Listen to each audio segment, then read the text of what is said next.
Yeah, this is Ronnie Rose. Hassani. Ranaldo. This is Barroom Talks. Yeah, let's get it cracking.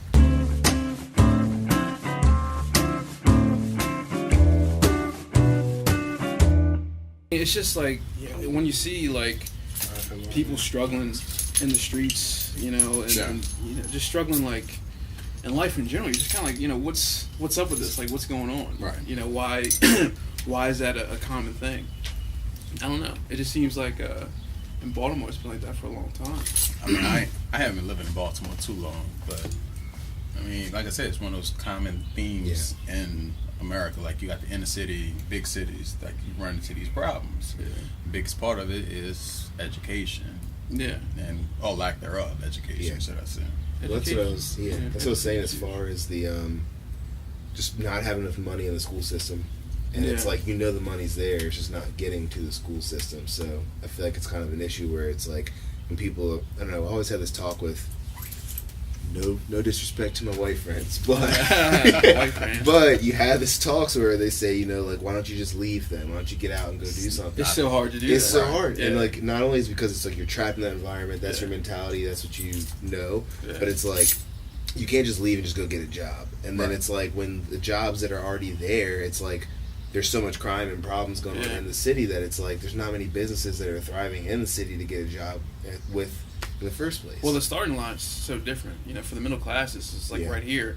From like the city point of view, it's like right here. So you can't really compare that. Yeah. You can't be like, yo, dude, just get a job. Like, what the fuck are you doing, man? Exactly. There has to be like a... I mean, but what really is the middle class? That's what I'm saying. There's no...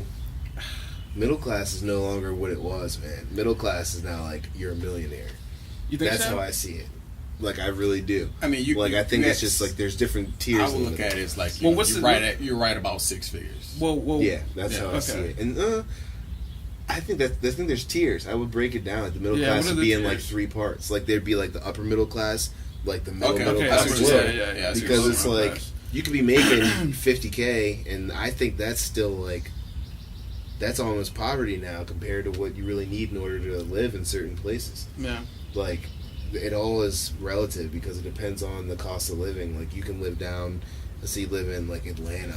Yeah. Cost of living, you make $50K there, you're gonna get a lot nicer house than you would $50K here. True. Because cost of living's different. But think about how much you really have towards like no job's gonna pay you $50K down there is probably like an $80K job here. Yeah, I mean, I look at my life and I'm fortunate because I was definitely born in a middle class family. But I think it's all about being aware of your situation. Right. Because like I have opportunities that, most dudes in the city will never have. Yeah. Right. Like just the different music, the different friends, the different places I've been and shit like that. So just quiet. Don't even get to experience just quiet. Exactly. It's probably weird when you first when you used to come up and visit here. Yeah. You're just like a whole new world. Like being back on Greg Court, it's like you're like there's no noise. Like, it's just it's more quiet than this. Yeah. This is quiet. And then, you go 15 minutes that way, you're in the jungle. Yeah. You know what I'm saying? That's like no time. So, I mean, it's just, it's really crazy. I was watching this podcast, Joe Rogan podcast with Michael C. Hall, and the cops, they're still using the same manuals that they used in, like, the 1980s. Oh, yeah. Remember the guy interviewed he used to be a Baltimore City cop? Yeah, Michael C. I think his name was Michael C. Hall. That's the guy, Joe Rogan. I saw that. Yeah, and I'm just like... You sent it to me. I mean, maybe I did shocked by it. No, but this was like kinda. I really was, man. I was like, that is so far. That's so like out of my brain that I'm like, what's going on? Like there's no updates. Look, I mean, like if you want someone to like defend themselves, right. Teach them how. Don't just give them a gun and send them out into the world, right? Because what are you gonna do? You shoot somebody in the face. Yeah. So it's just... Fear's going to control it no matter what. I don't care how trained you are. If you feel like your life's threatened, you're going to react that way. Mm-hmm. Yeah, there needs to be, like, some type of... community policing is what like give them MMA training or something like that. Or something to, like... The weapons changes. But they have hand-to-hand, they do combat get training. They have self-defense training in that sense. But it's not that good, though. It can't be. But they don't train. How can you train yourself for a situation like that? That's the thing. Yeah. You have to make a decision like that. It's not like you're training for like pre. That's hard, and then like judgment is hard too, because like when you pull when up, you know is the right time to do that. Man. That's what I'm saying. But you can't train yourself for those situations. It's not easy being a cop. That's why I respect them as much as I really have do. to. I respect cops, but it's they're in a different. But what about? And I keep saying this: community policing, like back in like our moms. You know, think that works though? Yes. Really? Yes. If a cop. Think about it. You got a police officer or whatever that lives on your block. Yeah. He's going to know pretty much everybody that lives on the block.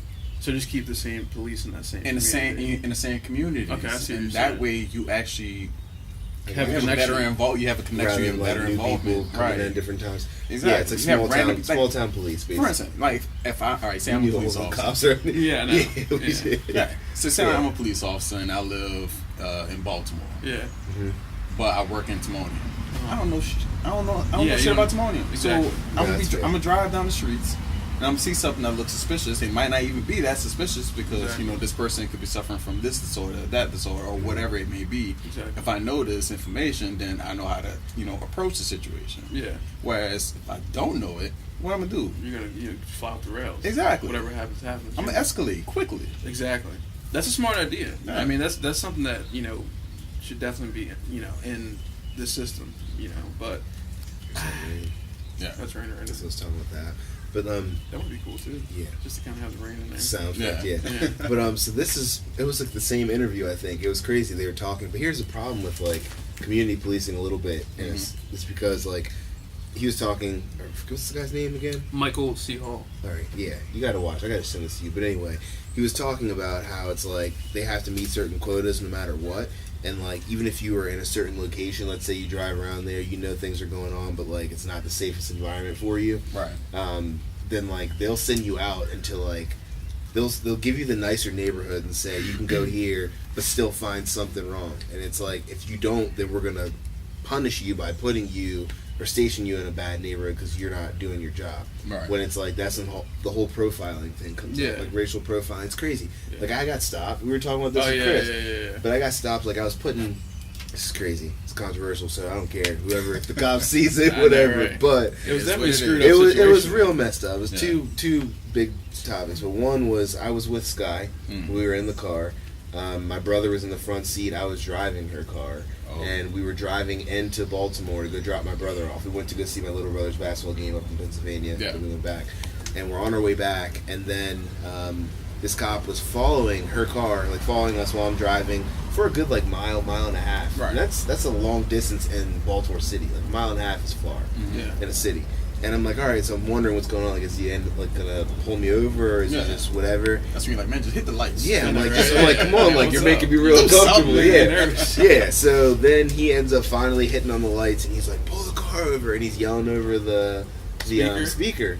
And I'm like, where am I going to pull over? We're like in the middle of like Fed Hill, and there's nowhere, like there's cars lined, so there's nowhere to park. So I'm like trying to not be in the middle of the road, and he's screaming, pull over. So I finally pull over, and he comes up to the window, and I'm like shaking because like I never get pulled over, and I'm like, and Sky's like, relax, like it's okay, it'll be fine. She's like, just roll the window down and give him your license. So I'm like, all right, I'm listen to it. Yeah, I'm like, So I literally, before he even got out of the car, he had my wallet out, got my license. I was like, get the registration, Shamar. I already had it for him. No games. Yeah. So I was like, just holding my hand, but I was still nervous. So he rolls the window down. I rolled the window down.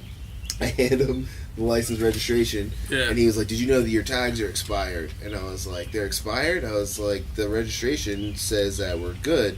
And he goes, well, he's like, she didn't put the new stickers on, or no, she said you didn't put the new stickers on or something. Yeah. The whole time he's doing this, he's looking in the back, like looking at her, like making sure she's okay. Yeah. Like we just kidnapped her. Right. Yeah, no. And so it started off with just him, right? And then he goes back, look at my license or whatever, and I'm looking in the rearview mirror, and Sky just goes, "Oh, fuck this shit." And I was like, "What is it?" She goes, "There's like 5 cop cars behind us." That's crazy. And I'm like, "For what?" Like, I didn't even do anything. I wasn't speeding, nothing. I was like, "For this."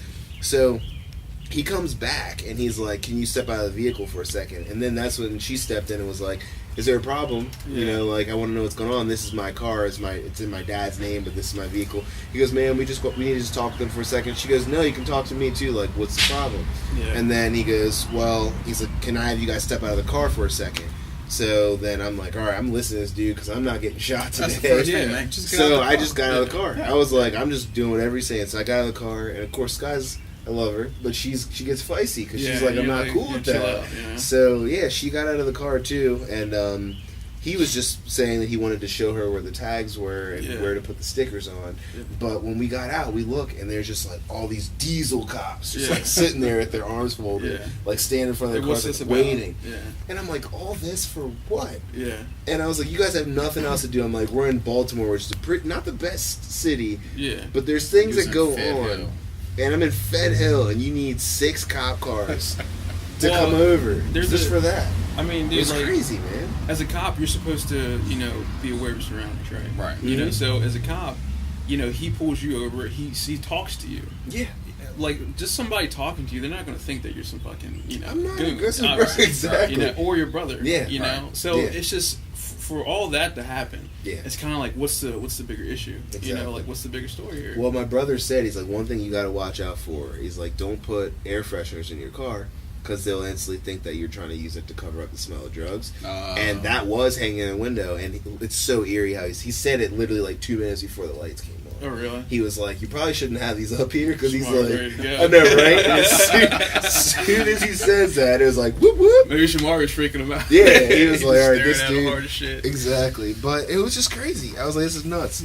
And that's when I was like, all right, this is trying to explain to my girlfriend, but I'm like, this is a realistic thing. Yeah, this happens. This happens all the time. I mean, we laugh about it now, but it's like, it's a real issue, in America. Mm-hmm. Yeah. It's just like people are getting shot left and right, and people aren't talking about it as much anymore. It's but like, quiet down. Yeah. It's still a problem. But it's still going on. It's a problem. It was a problem in the 90s. It's nobody's really filming it, except the Rodney King thing. Uh-huh. But like now, people have camera phones and all that shit. Now it's more out there and open. But it's a problem, man. And I think it's gonna be a problem for a while. Yeah. I don't know how to get rid of racism.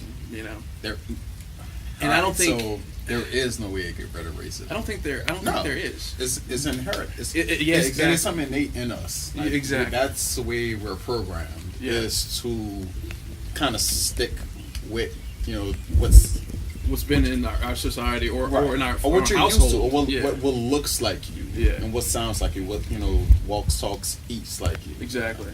Because here's something different. You keep that. I mean, you go back into caveman times or the nomads or whatever. Exactly. It's the same exact thing that they think scientists discovered that it even happened back then. Exactly, man. Like it is like it's taught, man. Yeah. It really is taught. There's a guy. It's taught and it's innate. Like it's natural. Now, prejudice. Yeah. That's something totally different, I think.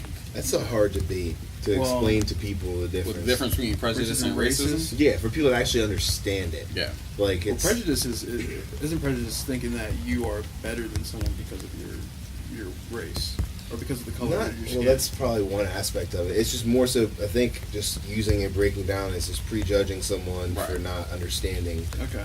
That's all it really is. Well, then what's racism then? Racism has to do with I don't like you because of your race.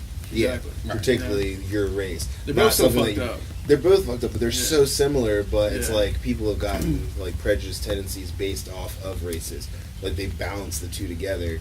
Yeah. But in reality, it's like you can prejudge someone that's the same race as you. Yeah. You can also still be racist towards someone who's the same race as you. So it's like it's a fine line. So and a lot of times when you come with prejudice, you actually are coming from a position of authority. Yeah, I agree with that. Exactly. So that's one of the biggest differences right there. And fear. I think fear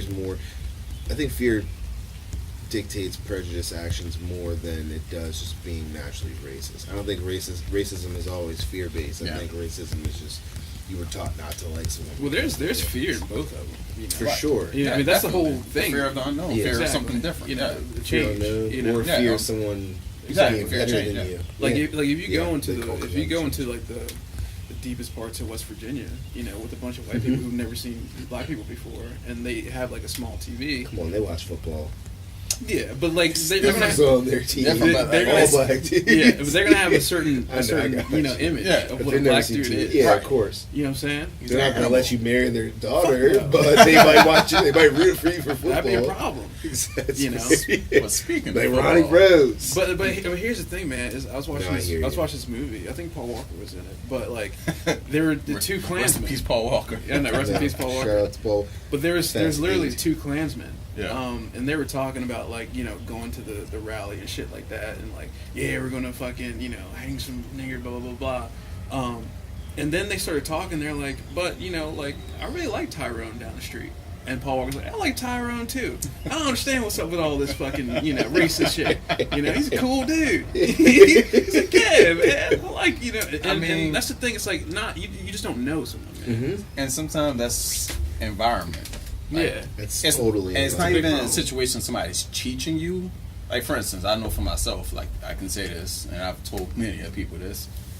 Where I come from, like, city was very segregated. Okay. So, like, a lot of when I was growing up, the white people that I did come across were from a position of authority. Okay. So, like, of course, like, authority figures when you're a kid, Mm-hmm. you naturally, your first inclination is to lash out against them, like, Yeah. rebel or whatever. I don't like you. Yeah. And it took me going into college where I was like, oh, man, you got the same, you like that music, you like the same kind of drink, you know, Exactly. like That's so on true. and so forth. And I was like, oh shit, damn, we're all the same here. All right, Yeah. cool, I can Yeah. rock with this. Well, the majority of, I think, the culture now, at least the millennials, which I think is what, like, everyone who's, like, 18 to, like 30-something or whatever. 30-something. We kind of all grew up with each other. So, like, Right. I used to hang out with, like, you know, Chinese people, you know, Chinese girls, white girls, black girls, obviously, Mhm. Latino girls. You know, I had all these type of different, you know, mixed type friends, you know. So it's just, like, when you look at it right now, you're just kind of like, it's changing, but it's not changing, like, fast enough. Well, You know? A big part of it too is when you're stuck in a certain environment, you're That's surrounded right. by only certain race, and Right. it's Yeah. like that's what you're gonna learn, and that's Right. what's gonna come up. and it's comfortable. We're in a very diverse Right, location, you guys live so in a we've- diverse location, Exactly. so you're going to have those Yeah. experiences where you're interacting with, you know, Exactly. people from Versus all. if we grew up in inner city Baltimore, That's not it's happening. not. No, not that's at all all. you only know what you are taught or what you can see. You can't, and that's the thing. It's like if you're not going to learn anything different, then not that it's right or you want it to be okay, but it's like I can't really knock on people for having those thoughts. Right. That's why I love sports so much. Yeah. Like, people don't even understand The bond. the bond that Yeah. it creates. No, I It's agree. crazy. It is crazy. Yeah. You could literally, it's nuts. That's what we're talking about. You could hate someone, like Yeah. hate someone's background. Not that I'm saying from experience or anything for any of us, but like Exactly. someone could really hate someone, Exactly. and then The they bond go to over a football sports. game and they give them a high five. 'cause Music, they're the same touchdown. thing. Yo, Yeah. like, all right, so Yeah, when that's the true. Saints won the Super Bowl, Yeah. literally, like, they actually did an article on it, like the Mhm. race relations and how basically it looked like a totally different New Orleans. Like, Exactly. everybody was just high-fiving, High-fiving, hugging, kissing, everything from different races. Beautiful. From That was a all good over. It year. We beautiful. watched that Yeah. Super Bowl together. You remember that? Did we? Dude, 2009. Where we at? We watched that. We were at my mom's house. Okay. We were up in Pennsylvania. Okay. Alec was with us too, I think. Oh, okay. Dude, we Yeah. watched that. I remember that. It was like Damn. snow on the ground and stuff. That's crazy. Yeah, I was This is like, a long time ago. yeah, because my parents went to a party around the corner. And we were Okay. there. Oh yeah. Okay. I And remember. I was like, shit. I was Yeah. like, I remember watching You that. guys was walking on snow and I was on Bourbon Street, so Shit, having a good Yeah, of old course. time, I mean, and it's your team. I felt that way Oh, with the Ravens. man. Right? drinking, chilling. that was the first time I ever like really dropped a tear. Like, Really? Yeah, I was Dropped the had the tear let go. as an Yeah, I was adult, there when the Ravens as an adult, I won. was Me too. like, Dude, dude, the Ravens won. I thought the Ravens were going to lose, man. Yeah, I thought they'll that- come I thought, back. The man. lights went out. I was like, this game Conspiracy. has changed. You know what I'm saying? I thought it was Yeah, rigged. for I thought real. it was rigged, man. The lights You're went like, out at this what, is like insane. halftime? Or At halftime, and we were up 35. No, 30 was the final score of the game. 37-30.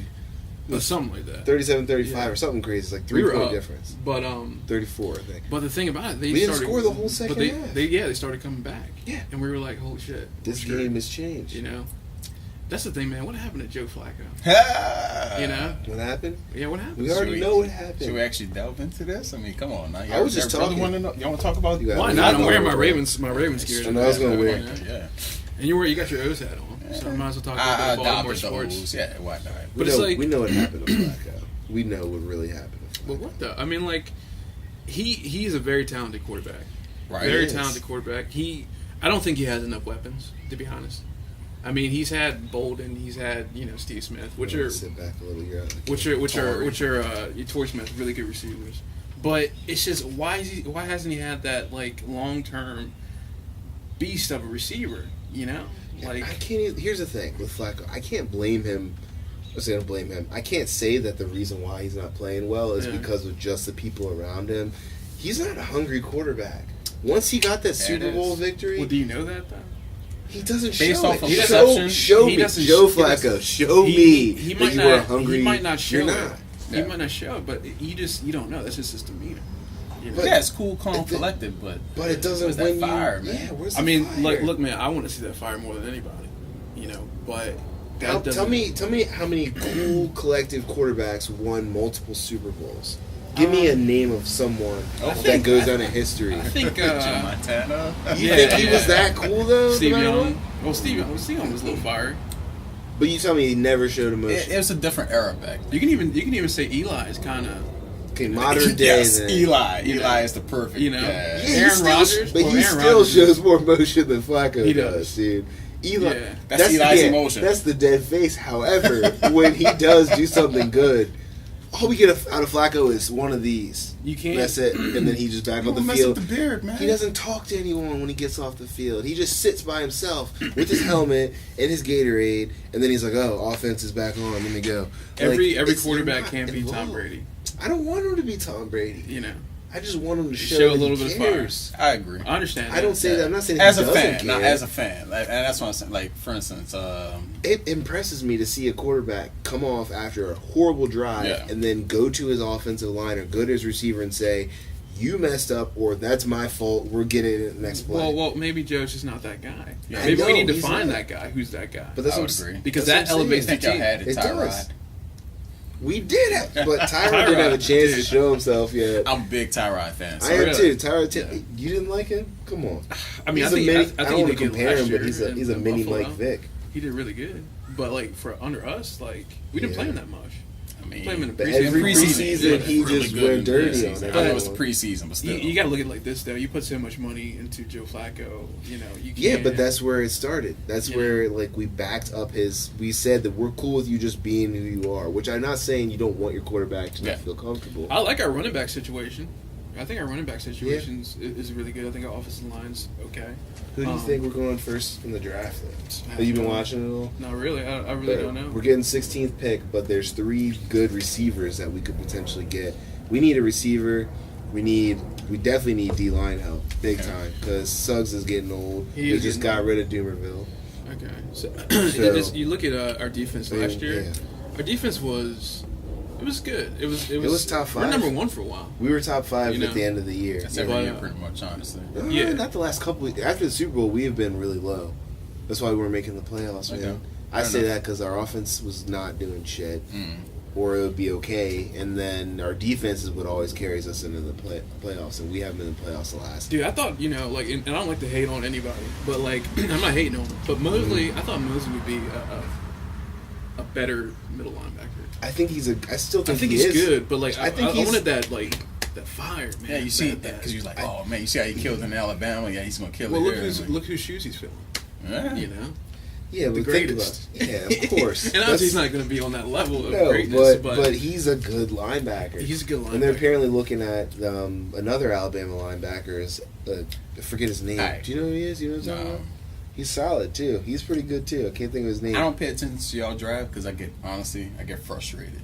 Why? Because at the end of the draft, every year, A+ draft, no matter what. Ozzie did it again. You don't think Ozzie's that good? I don't think he's that good. Really? Just take that hat off your head.